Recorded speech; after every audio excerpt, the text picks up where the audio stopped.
Mike Tyson, Roy Jones. You know, to me, I gotta be honest, I'm a hardcore boxing fan. I would have wanted to watch this about 20 years ago. You know, if they're gonna fight now, yeah, I'm gonna watch it still. True enough, indeed, I'm gonna watch it still.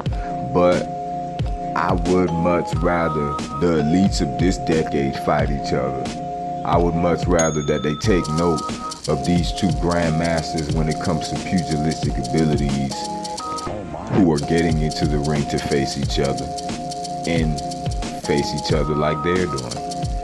You know, Mike Tyson, he was a picture-perfect example of muscle memory.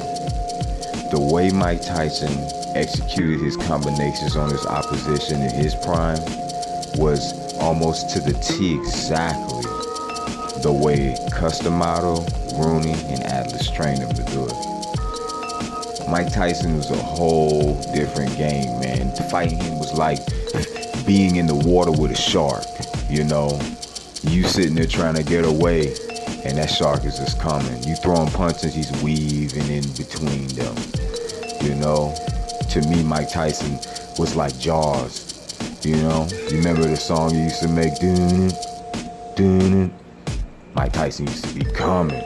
You know it was a problem when you had to fight him, man. You know, he was dangerous back then, man. You could see the fear in some of those guys' eyes. They try to put on a good poker face, but it was there. I seen it. You know, and another thing people don't give Tyson the credit for is, in his prime, the guys he fought was like giants, all of them giants.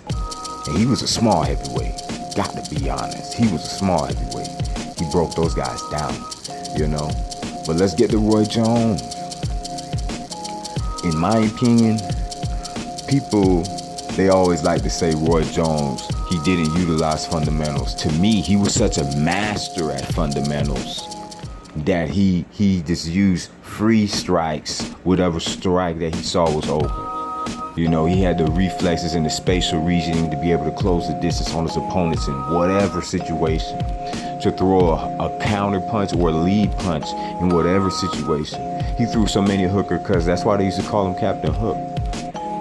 You know, Roy Jones was a whole different ball game, man. When you fight him, I would have been, personally, you know, in their primes, I would have rather fought Tyson than Roy, you know, because Tyson gives you something to train for, you know, to train against, you know.